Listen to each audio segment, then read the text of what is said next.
Hello, everybody. I am Carmushroom2, and I ask you all just to give me a minute as I set up the audio so I can continue with the rest of the show. But I'd like to thank everybody for tuning in today. Uh,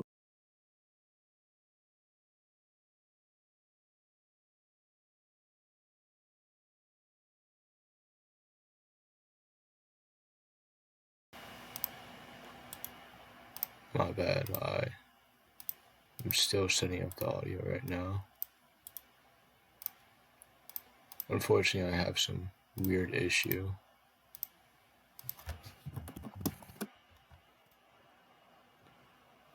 Alright.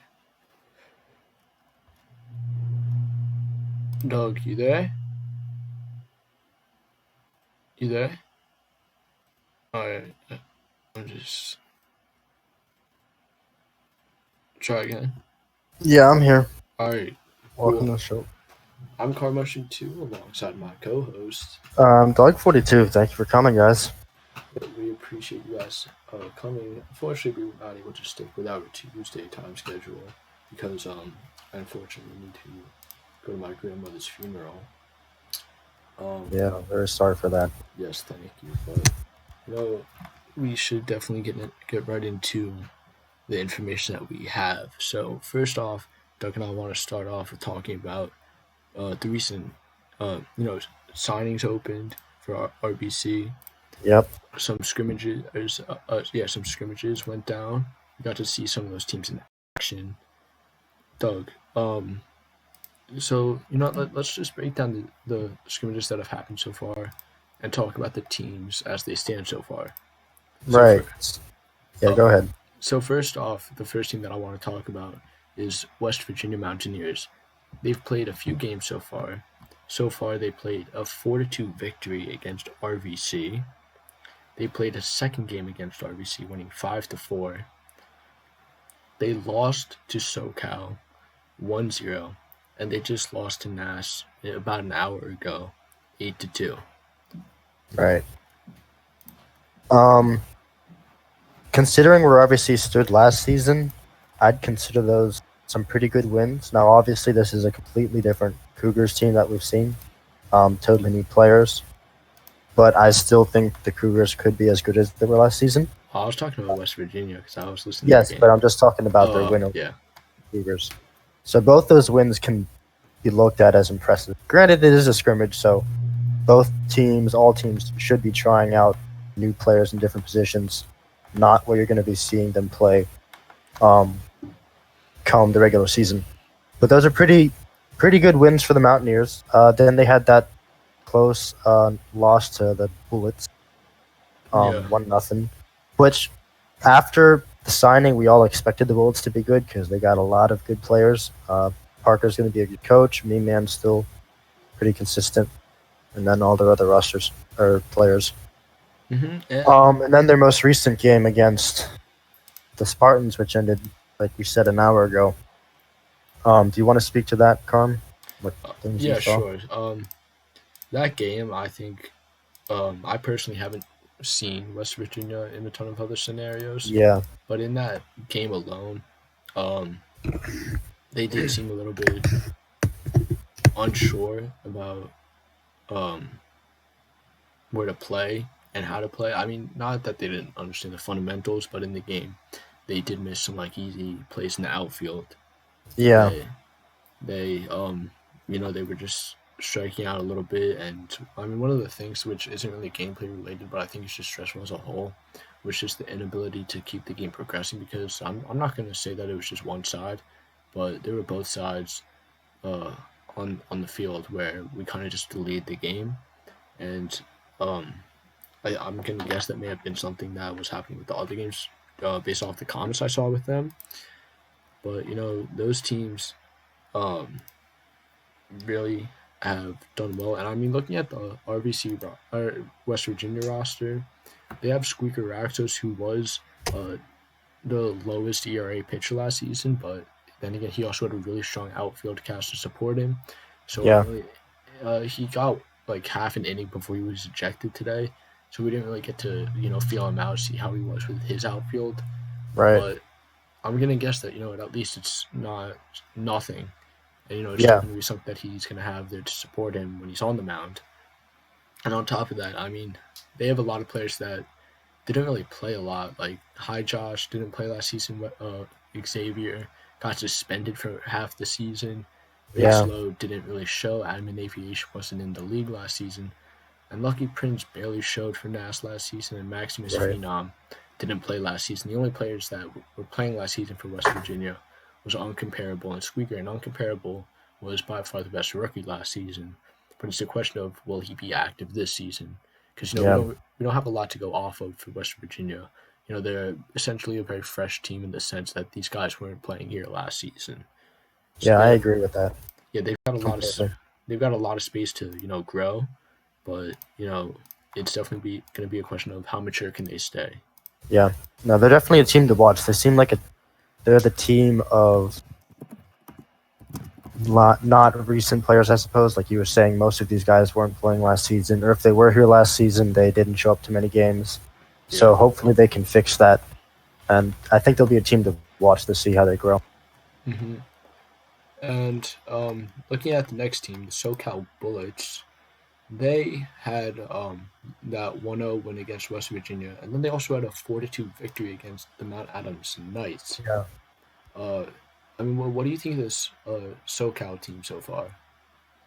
I think they're going to be definitely a team to watch, and I think they will give the Bandits some competition in the RL, which I think is much needed.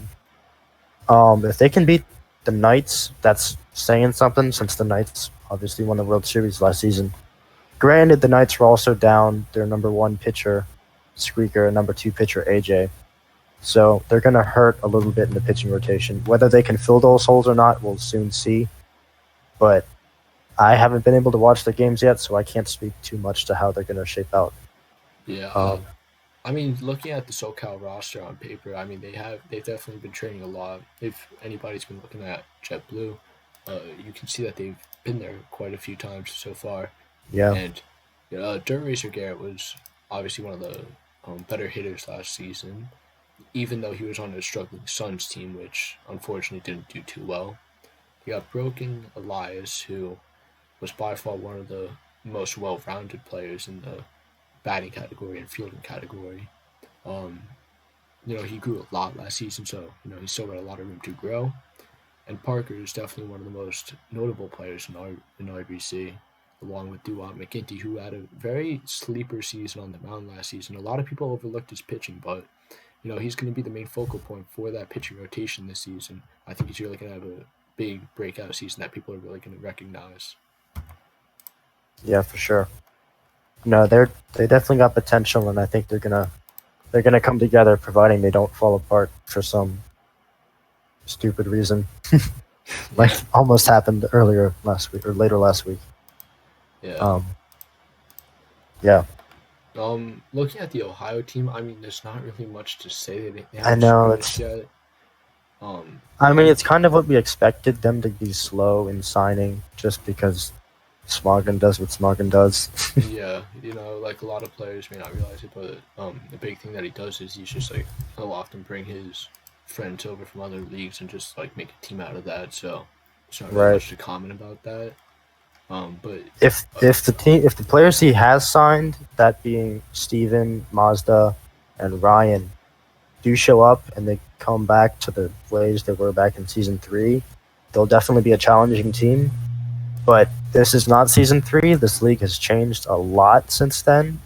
Bats have changed, gloves have changed, pretty much everything. Rules have changed. So they're coming into it thinking they top everything, but I think they'll be in for a surprise. yeah, At least they'll have a slow start.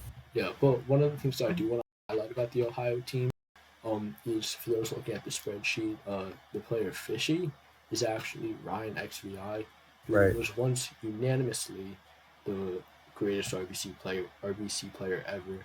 But at this point, it's arguable at this point, but it's still very notable to recognize that Ryan XVI is back for season 10 of RBC. And so Right. he could definitely be a big play factor, saying that he gets the rust off. But again, that's a question of how much time is he willing to put back into the league. For sure. And then the Charlotte Bandits team. Yeah, we haven't seen much from them since. They're definitely a quality team on paper. Right. But we still have to see the Ashlamir, who was dominated the awards last season in the ML. Yeah. They've got him leading AJ, one of the most dominant pitchers in the RL last season and in the league as a whole, being that number one option for Mac after Squeaker's suspension. So those are two. That's a great dynamic duo, and also the history between them. For those that are new to the league, AJ and Ashlamir have been owning coaching duos from like season 3 to season 6 or season 7, and so they're reunited this season with a great team around them. You got Caden 2002. Yeah, nice to see him back. Yeah, he was a former NAS player who was on the he's a long-time NAS player. He was 0 for 3 in the World Series, and he really struggles to put the cherry on top of his season. Bag the King, he played pretty well last season on Alaska, being the team owner. Wow was a very solid pitcher last season for Alaska. And Jiff, Base, and Admin all follow Ash from RPC from last season. And what do you see from this MAC team so far? I mean, they went, they won against NAS 1-0, and they lost against SoCal 4-2. How do you think that's gonna play out for them? For the Knights? Yeah. Okay. I'm not sure. I think based on these first few games you've seen them play, these scrimmages, they could be the number 3 team. And they could either be the number 2 or 3 team, I think, in the Metro League. Obviously they have Crazy Man and Alex. Crazy had a rough season last season, but that's also because he was on the Sun, so he didn't have much support from his other players. Mm-hmm. So he kind of got knocked around. But I think he'll definitely get support from like Ashton Champion and Ryan Priest and Connor and Alex in the outfield to help his pitching, because he's a primarily contact-based pitcher, more than strikeouts. Yeah, go ahead. No, you're all good. Yeah, Crazy. He can be a good batter. I don't remember what his stats were. He batted around like .500 last season, so he's pretty good. Yeah, I think he'll stay up there. Alex obviously had an outstanding playoffs and whole season altogether. Season 9 MVP right there. Yeah. So they'll definitely be counting on both of them to lead the team. I'm looking for Ryan Priest to actually get back to the way he was in Season 8 on the Cougars, I think it was. But she had a breakout season then. Yeah, I mean, besides him, I want to point out that FML Connor, who is Twardle from last season, he was definitely one of the... Alex may have lost some of his big-name players, such as like AJ, Squeaker, Tornado, and Baramy, but he managed to retain Twardle, who was by far his second-best outfielder behind Alex himself. So, he was able to retain at least one part of that outfield. And with Ashton Champion returning, Ashton Champion, for a ton of seasons, was by far one of the most reliable outfielders that you can trust in the outfield. And bringing him back in is definitely going to prove beneficial to their ability to sustain a proper outfield. Yeah, for sure. They're definitely a team to watch. I think most of these teams are definitely ones to look at. Everyone seems to be doing good so far. One of the big things that it's definitely worth noting is for the rookies that are coming in, this is by far one of the most competitive seasons that we're going to have. Yeah, I think so. Yeah, and a lot of the past seasons we've had problems with, teams just stacking their teams, and we have like a super team that's absolutely dominating, and then another team that's going like 3 and 15, for example. But this season, the talent is really spread out, and the knowledge is really spread out. So there's a lot of potential. Last season was the introduction to the star rating system. I think it did a pretty good job of spreading up the balance of skills. But now the second season, I think it's done an even better job at spreading out all the skills, because every single team has a good chance of winning, I think.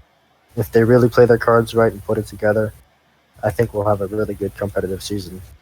One of the quick questions that I noticed regarding that makes sense about talking about teams was from Anthony Benici, and he said who's the highest on base percentage in RBC. Doug, do you want to answer that? I'd have to go back and look at the All right, stats. That's I'll not say something I it just know. because I know it off the top of my head. It was me last season. Okay. It's just like that is a relevant thing to talk about teams, like because that does show who's able to get on the base Right. the best.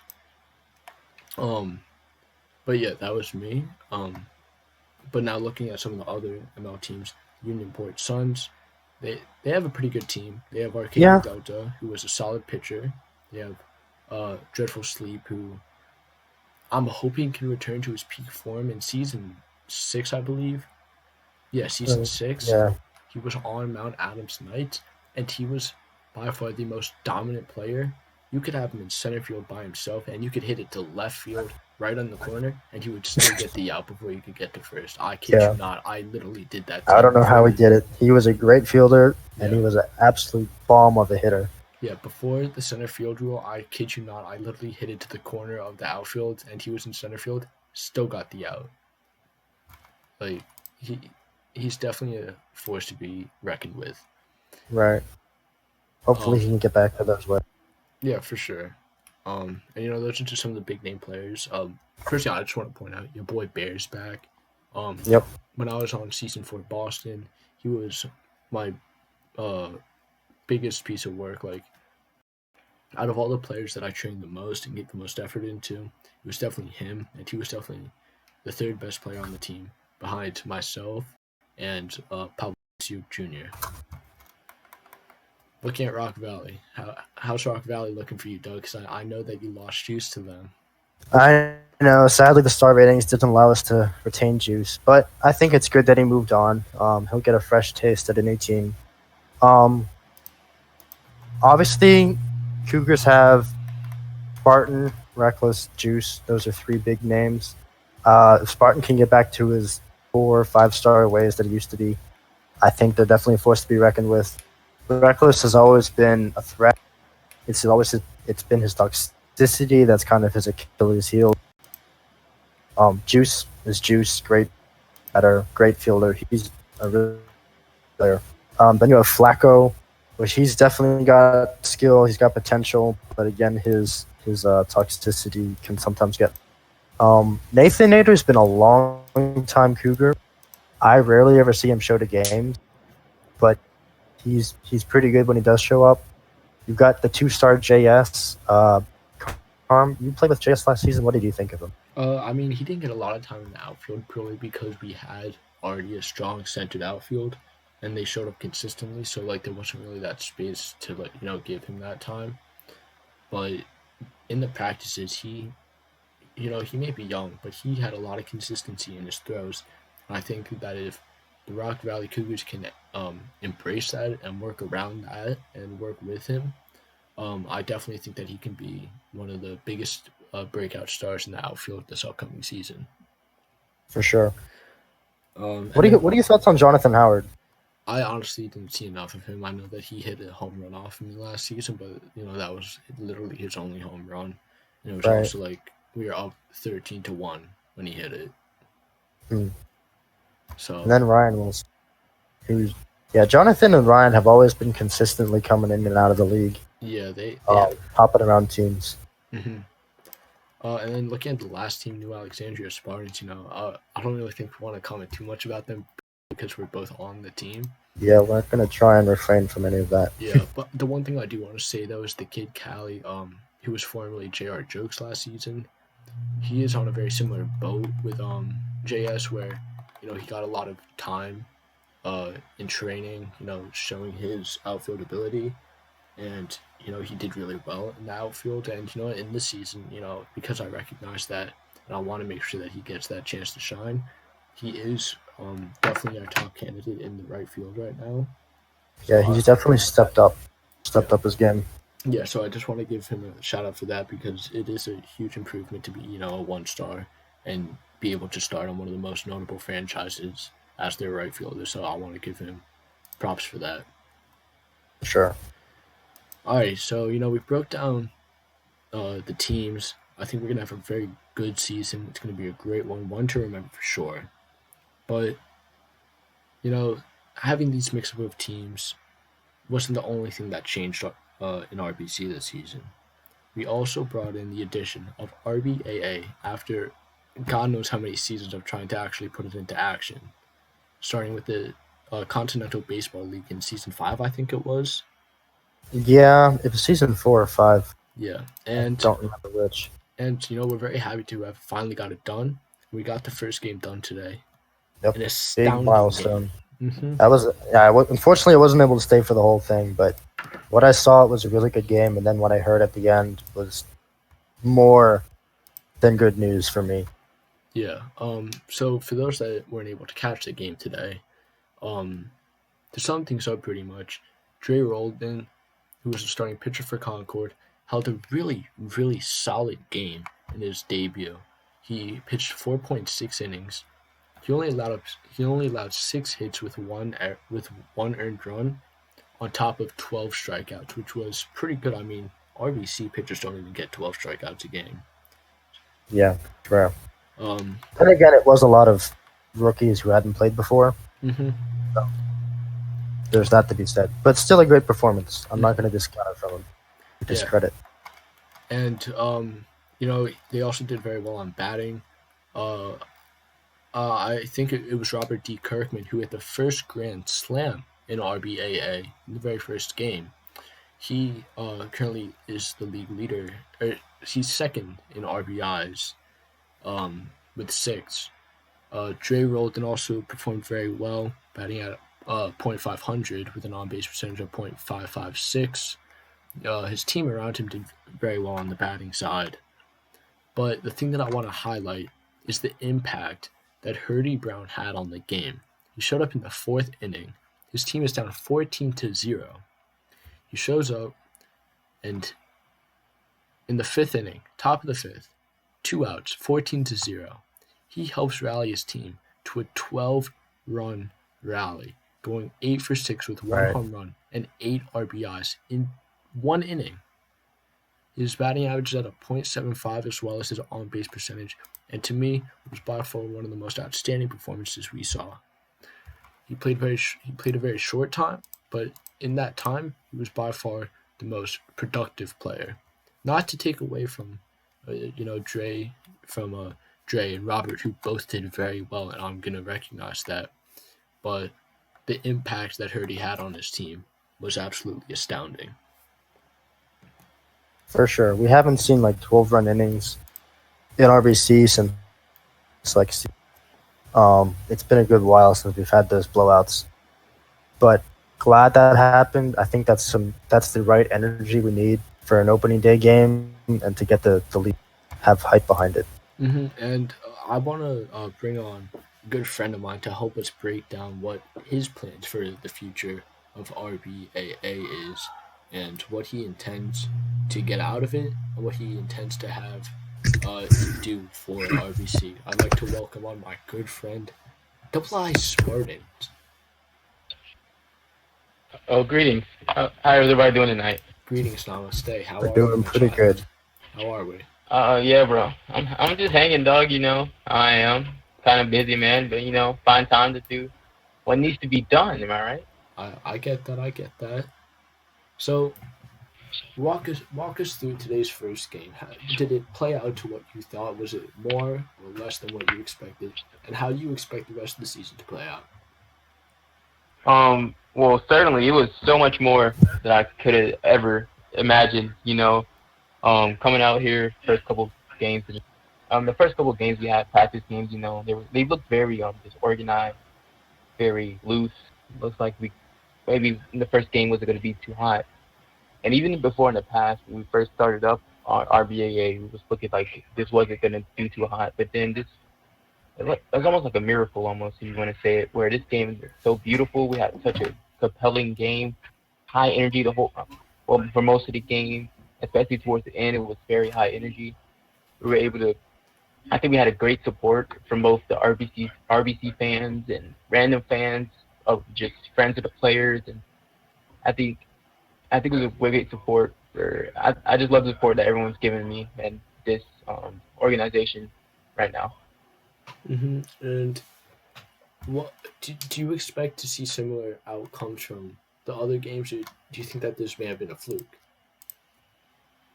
Definitely not a fluke, especially with the type of players that are playing on these teams, and I think they are probably some of the best players we've introduced to RBC that we've ever seen in a while. I think the new influx of new players will bring a brand new how do I say, a brand new scent to the RBC, and it will be able to rejuvenate the league, especially where it seems like we were on the latter part of the RBC. They were on the latter part of their years, seasons being season 10. But I think the RBAA will be moving forward will be excellent. Will be excellent. I can't wait to see more games go on. The support will continue, and I believe that strongly. Yeah. Doug, do you have any questions for Chris? Not right now. Can't think of any. He's trying to get some dirt on me. I already know it. I know. Right. I mean, it's very early to say so far, but do you feel that Hurdy or Drake could be one of those top picks in the draft? I mean, I think a whole bunch of players came out here this first day and really put their name on the map. I mean, Hurdy with his, like you said, his contribution to the late game, being so, being able to like shift the tides pretty much almost in the game, just single-handedly was pretty powerful. And not only that, just the pitching dominance that Dre, they had that first, until he had to leave. He dominated the team until he literally had to leave, which you saw had the team crumbled after that. So it really shows how important he is to that Colts franchise. And not just him, like players like you said, Robert Kirkman, who influenced that game, and even Star. Like Star was a player who played in RBC before, just hasn't found success, and came out this first game, I think he hit a couple home runs, and he looked like new, and that's what I hope to see RBA continue to do. Get these old players who, maybe came in for a season, dropped out, get them rejuvenated and back into the league, so we can continue prospering. Yeah, I get that, and I'm really excited to see where this is going to go. There's a lot of potential to go with it. Yeah, and just to make the announcement, for everyone watching, the next game has already been scheduled.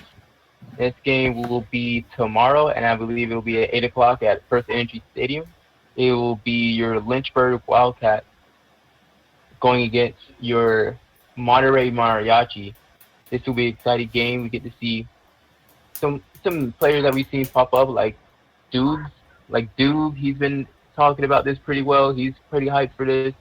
And I just want to see what Arcadia can do with his team, be able to form, see what he can do developing that team. Yeah. And real quick, I want to say, I just want to say thank you for even to the Biscuits players, because I just want to take a hats off to the 3D model. He really didn't have to continue playing that game, but the fact that he did showed that anything can happen, especially in baseball. Yeah. Because that's a very good point. Because sorry to cut you off, but a lot of rookies, when the team goes down by 14 runs, especially, they just rage quit or just leave because they think it's over. But if you can stick out the game and pull out a comeback like that, even if you fall short, that's still impressive. So I applaud all the rookies who stuck around. Yeah. Go ahead. Go ahead. There you go. No, what I was saying, I applaud 3D Model and all the rookies who stuck, because 3D Model made this exposition at the top of the fifth when people were like, just go ahead and give up. He didn't give up, and it shows he literally almost came back from a 14-point deficit, which is also almost astounding, which is crazy. And this is what I want you. I mean, and we saw a lot of Biscuit players leave throughout the game, but I just want to say, for all the rookies, keep your heads up. This is only one game. There's 10 more. I mean, sorry, for 9 more games left for these two teams. There's so many more games left. You can switch the ties in a matter of a couple games. So keep your heads up. I want to see you out there on the field. All right. Thank you so much for joining us today, Spart. Yes, thank you for coming Hey, on. no problem. Thank you for letting me talk here tonight. All right, you're welcome. All right, so I got some breaking news that I just want to address real quick. First, I was just saying that in the MAC versus SoCal scrimmage, SoCal was actually the victor of that. And coming from the man himself, Mac was the Mac was the winner. Mac was the winner. Yeah. They won 4-2. But I got breaking news straight from the first-hand source of AJ128VG. The what's it called? Omaha tournament. Omaha tournament. I'm going to call it the Omaha tournament because that's officially what it was in the past. So we officially have the Omaha tournament teams and who they're playing. In the first round, on the left side of the bracket, we have Charlotte versus Rock Valley Cougars. On the same side, we have the Mount Adams Knights versus the Ohio Warhawks. On the right side of the bracket, we have the New Alexandria Spartans going up against the SoCal Bullets. On the second half of the right side, we have West Virginia versus UPS. Right now, it just says that MAC versus Ohio is at Flyers Park. I'm going to guess that all of the left-hand games are going to be at Flyers Park, and all the right-hand side games are going to be at Union Pacific Field. Yep. I wanted to get that addressed. Quickly, I also want to hop into our hot take section. So if any of you have a hot take that you want to present, just DM me or DM Doug, and we'll get you on the show and you can present it. And you guys, the community, will be able to vote on how you feel about that hot take. So if you have one, be sure to hit us up. In the meantime, we are trying to get Hurdy Brown on due to fans' demand. Or, you know, we'll take some questions right now as we wait, because we're also waiting for Hurdy. So, what's that question? Go back to season 4, season 5-ish for Carm. What was the 22 fans' role with Boston? His role with Boston was really a supporting cast member. You know, we had the main players, which was, you know, me and Pav, who were the main dominant players. But, you know, 22 was also there to, you know, if some of us were on base, for example, 22 was the guy that, you know, would come up to bat, and, you know, we could always trust on him to get contact and, you know, send the guy home. Even if he got out, the guy would be able to get home. In his outfield, too, it was, I wouldn't say it was top class, but it was something that we could rely on, you know, saying it was nice. Simple hits, you know, to his right or the left. He was able to make a play on it. And that was by far one of the most biggest attribute of him during the roster. Let's see. I think Hurdy's in. Yeah. All right. So we would like to welcome the. I would honestly consider him the MVP of today's game because of his astounding performance. Even though he didn't win, he definitely was influential. I'd like to welcome on Hurdy Brown. What's up, guys? Thank you so much. Welcome. Yes, thank you so much for joining us today. We really appreciate it. I appreciate it. So, you know, you came into the game today. You know, you don't really have that much RBC experience, and today was like your first real test of it today.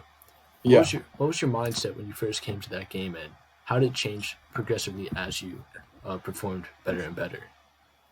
You know, when I joined, it was, 12-0, something like that? Yeah, something like 14-0, I think.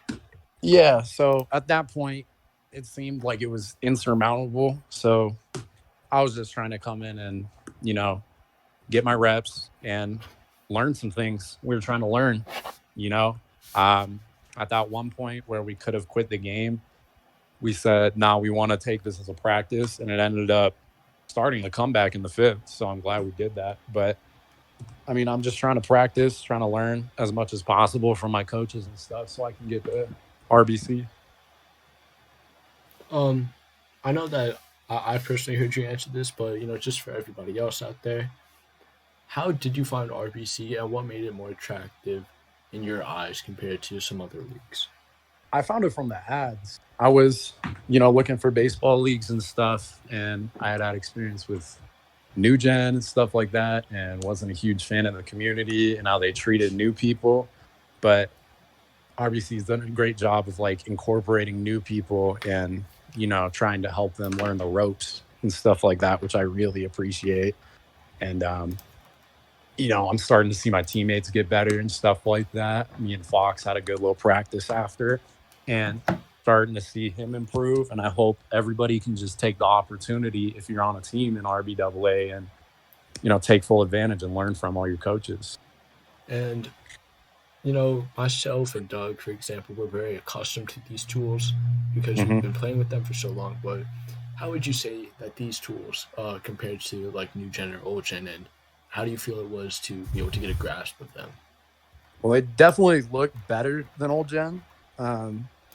Those kind of look like cricket bats to me. They don't look very nice. And then DBL is like, it swings like an axe for some reason. So you guys definitely have the most realistic approach, and your gloves aren't the size of Texas. So I like that too. That's, When I first created the league, I created it solely because I hated the oversizedness of old gen. Just the size of the fields were too huge, the balls, the bats, everything was too big. So I wanted to scale down to a proportional size of the Roblox character. Exactly. We're not playing cricket anymore. Exactly. Yeah. All right. Well, thanks, guys. I got to go. Thank you for coming on. Thank you for this. Thank you. Appreciate it, guys. I just got a hot take from AJ. I mean, I don't really think he wants to come on and announce it, but according to you guys, the fans, who has the sexier voice, Doug or Hurdy? I mean, to me, I don't know, Doug. You sounded kind of fugly with that. Oof. Right, but I think we should just quickly go back and look at some questions that people had before. There's a few other people coming in with hot takes. There's I.S. Scott Dixon. There's Pasino or Natural Order. Add them, and they can. Let's see if I can. I don't have I.S. Scott Dixon to add. I'll see if I can. I know. Just like tell them to add you, and like make sure you know what the hot take is first. Okay, there's Pasino. I'm getting him in. All right. So, let's see. One of the questions we had was, what do you think about the SoCal's roster and their potential as a team? We went over this before. It's a very good roster with a lot of potential. They have players that were definitely slept on last season. So now that they're together, they're all going to be able to profit off each other, do something big. But I'd like to welcome on Paisano, former UPS head coach. Step 2. Yep. Okay. Welcome to the show.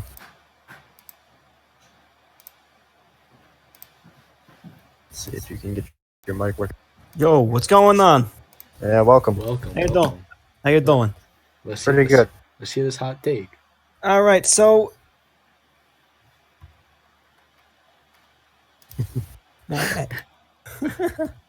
Yeah, what's your hot take? all right, so one thing that I'm getting confused. I hear so many people talking. One thing that I was doing when I was sitting after the game, after I was I'm sorry, my head's in. I'm listening to two different things right now. So when I was actually after the game, I just came home from work. I saw that there was 5 people at the training facility, and I went in. I wanted to see what people were talking about at the game. I went in. I started talking to people. I was writing down some things for an article I was writing for the network, and I noticed that most of the people there were actually new rookies. They either aren't even in a team yet, they're just joining RBAA, and there was one guy who I was actually throwing to. Turns out he had never even, this was his first game he was joining for the league. So I was talking to him, and I was just asking him, same things you were asking how'd you join the league? What'd you see?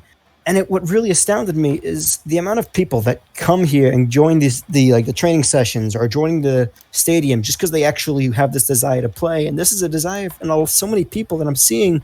It's something that it's this new influx of people that aren't just here just for the game, but are here to actually like change it. That are here to actually make something and make a name of themselves. That I'm really impressing. It's really just impressive to me that I'm seeing all these new faces, whether they just learning how to swing the bat when it comes to the new system that you have here, or learning how to play. It's really just impressive to me that I'm really happy to see all these new faces, all these impressive new young people coming in. Hey, pardon me real quick. I just wanted to say my voice is definitely sexier than Doug. All right. I'm from Brooklyn. All right. This is. It's all good. All right, but so yeah, that's my hot take. When it comes to the sheer number of people who are just coming in, the new people who have the ambition that they want to continue to play in this league, it's something that we just can't overlook. That the amount of new young talent that's coming now because of the RBAA, and it's very impressive. And that's my hot take. That the new people coming in. Well, thank you for that. That was those were a lot of good points. Yeah, and I'm glad there's that enthusiasm. Actually, like definitely about that actually really encourages. So thank you for that. Yeah, no, of course. Like the enthusiasm I keep seeing from these 4 new guys, whose name I forget, whatever, but they were just there, and there was one RBAA player who was in the biscuits who was just there practicing, and 4 new guys, and he was showing them the ropes. He was showing them how to play the game. And it's just showing us how. Another thing I want to bring up: the community in this league is something that's astounding when it comes to how non-toxic, I guess you could say. Everyone's learning and everyone's helping. Everyone's joining in on each other's game. Everyone's teaching each other, and it just shows how strong this community is, which is putting us aside and ahead of all these other competitor leagues, just because we've given them the best experience we can. And it's that enthusiasm that's bringing this league and this community of these people into the best place that we can. Yeah. So that's what I think is the best part. And that's my hot take. I'm sorry. I'm with you on that one for sure. The community is great because when I was in season 3, like, honestly, I've been friends with pretty much everybody that's been here that long. And, like, I actually met Doug in real life because, we've become that close because of this. And I think it's just one of those, like, very cool things, that we're, like, all the community, but even more than that, like, everybody on the board, like I'm in touch with all of them a lot. I'm making sure that even outside of this, they're doing well, that their life is going well, that things are going well for them. And I think, that's a really good testament of how the community is here compared to other leagues. So thank you for that. Yeah, thank you for those comments. Really good. Really good stuff. Of course, man. And you guys keep doing what you're doing, all right? I've been with you since season 1, and every season that keeps happening, I've continued to be impressed with how much effort and work and dedication you put into this. Even though I know you're in college, Doug, you're in DC, and I don't know where Carm is, but I know he's got a lot of stuff on his plate. You know what? You guys are making this league exactly what it is and what we all want it to be. So I think that you deserve as much credit as you get for that. So thank you. Thank you. All right, should I leave? Yeah, you can pop off. Thank you, then. All right, so I think we'll take one more, and I'm gonna get in here for his hot take. I want to say that for the people that are watching this for the first time, usually the show doesn't go for this long. It's usually like a 30-minute show because for sure the other podcasts usually last like over an hour or something. But we wanted to make this a show where you could quickly just if you're bored at home, you can just quickly just watch part of this show. It's not one specific thing. Yeah,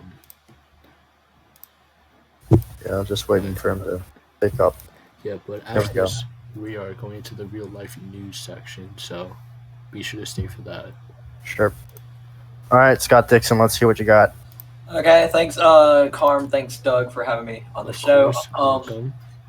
My hot topic here is my comeback to RBC and what I've seen from the league, and MAK and our look on forward to the season.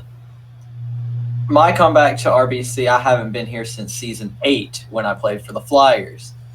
Didn't end too well then because in the, I think it was the semifinals or whatever it would be called, I got released from Omaha, as y'all remember, and that was that. And I just now came back to the league, and ever since I came back to the league, I've realized y'all have cracked down on the toxicity and all that. It's just one of those things where the league itself is maturing. A lot of the players who've been here a long time is getting older, like myself. And then we have the young people joining in the RBAA.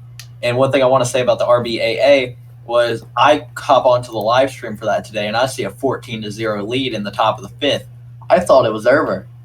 And then I forgot which team it was. It was the Biscuits start coming back, and I was like, they're about to do this. I thought they were about to stage the comeback somehow and win that thing. It was amazing to see that when I've come back to the league here in the last few weeks. But besides that, I wanted to talk about how I'm back to the Knights. If y'all don't remember, I was on the Knights in season 3 when we had Ryan. If I believe that right. Guest Rizzo was on that team. Guest Rizzo was also. I think Guest Rizzo was on Nash that season. And Pavel was on there. I'm pretty sure. Right.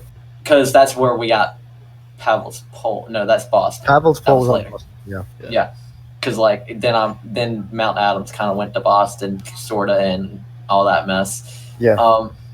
But it's great to be back at MAK.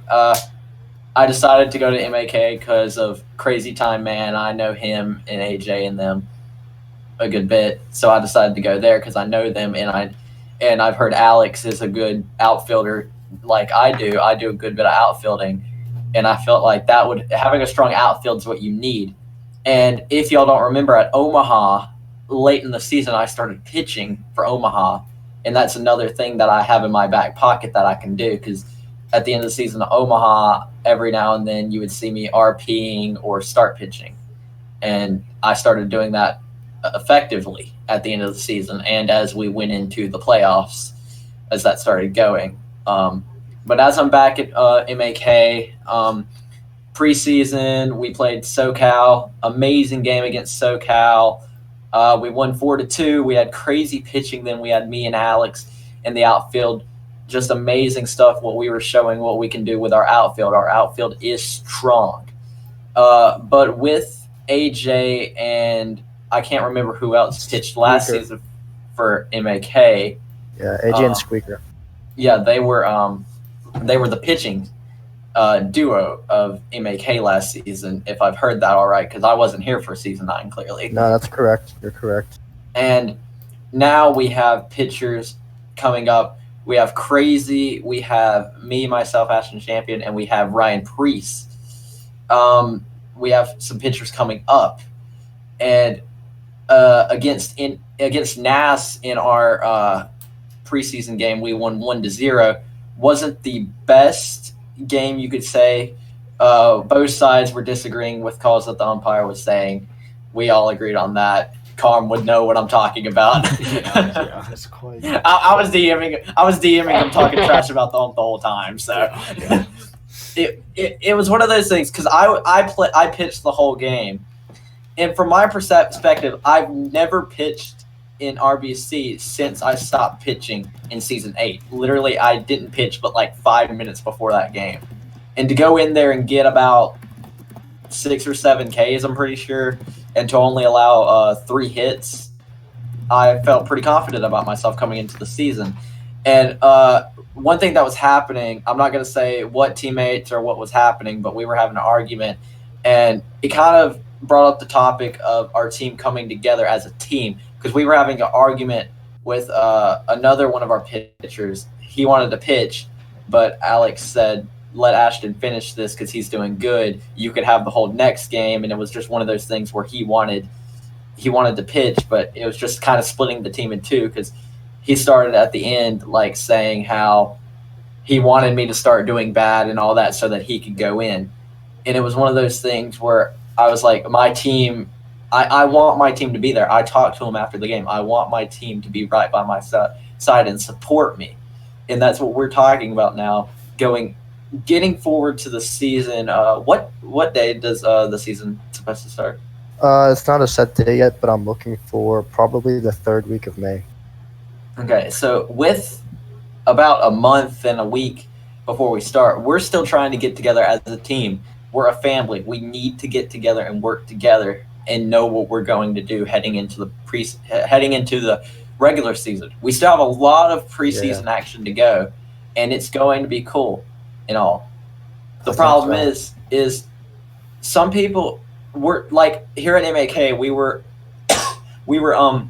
testing around a bunch of stuff, trying to see what's going to work, and I'm pretty sure that's what every team is going to be doing, is just switching around, seeing what will work. Because with the star player system, I don't know what it's called. Star ratings. It really shakes up the teams because you have people that never played with each other coming into teams, and it really shakes it up a good bit. And with the RBAA happening, you're gonna have rookies coming in you're gonna have rookies coming into those teams, which is what the higher people who's been in the league a while need to help them train and all that. Yeah. Which with the star rating system is meant to spread the talent, the leadership talent around to every team, so that those rookies still have a mentor once they reach RBC as well. And I think every team has a good coach.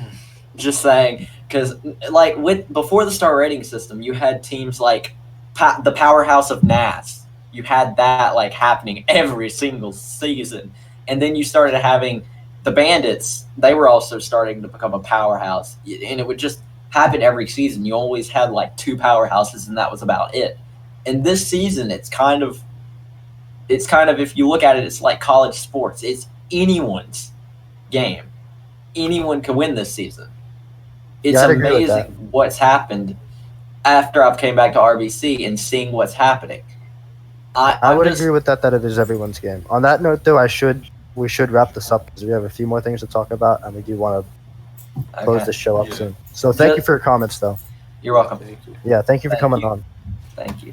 All right, so usually we'll go into our sports topic, talking about sports happening, but there's literally nothing because of the virus.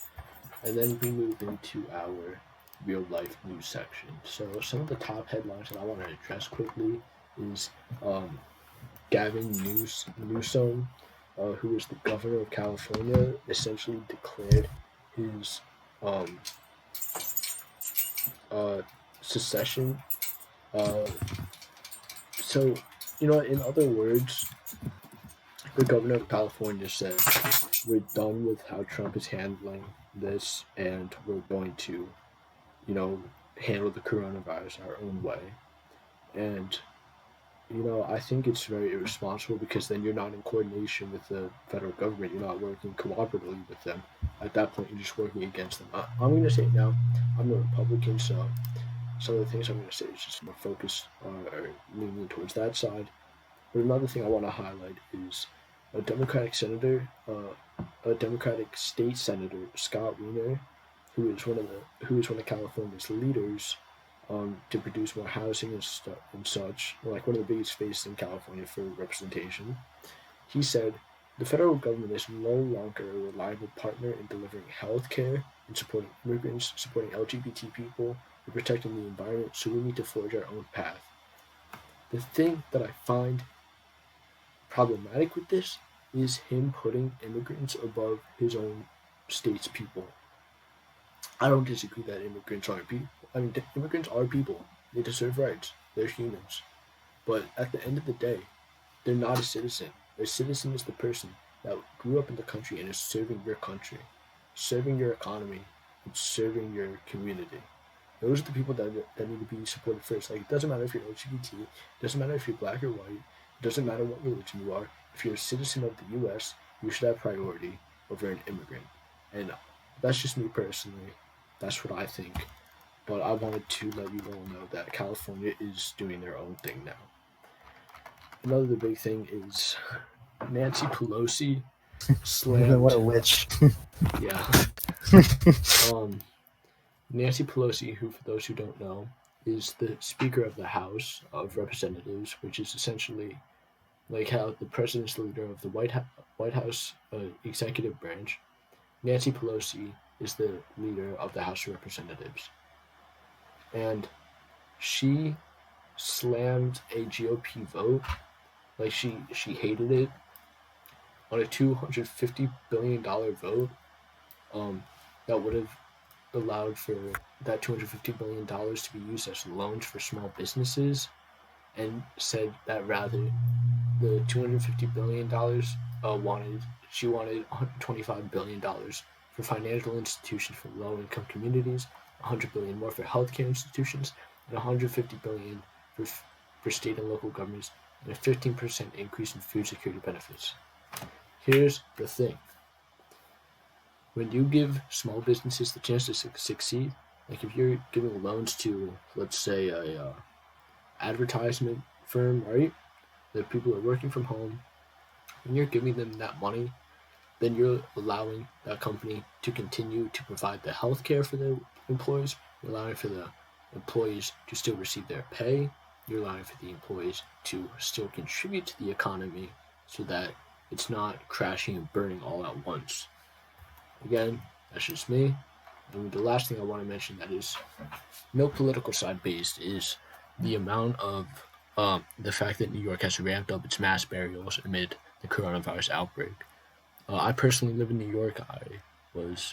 I live right where the outbreak started in New York, so thankfully it hasn't hit me yet, but it unfortunately did hit my grandparents, which is unfortunate, but at least they get a proper burial.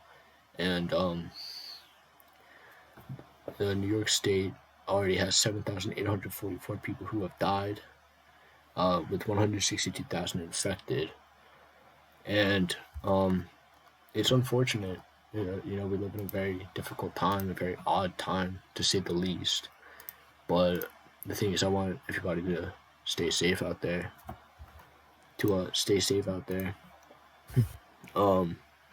Yeah, I mean, Doug, is there really anything else you want to say? I don't know. Most of the news has just been all about the same thing, so yeah, I can't say there's much else to talk about. Yeah, a lot of it actually has been focused around that because, I mean, that's what our world is right now. It's just focusing on that. So, yo, can we talk about real quick how I'm gonna put out a sale on Doug's neck beard oil? It's gonna go on sale next week.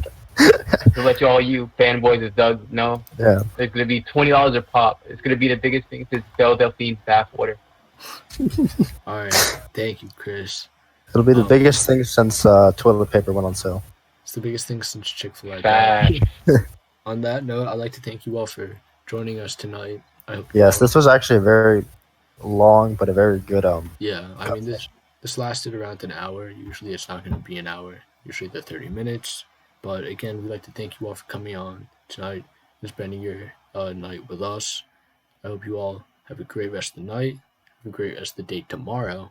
I hope you all stay safe. Anything else you want to say, Doug? Nope. Thank you all for coming and joining us. I think we hit the most views on this episode than the others. So thank you guys. Thank you so much. Have a great rest of the night.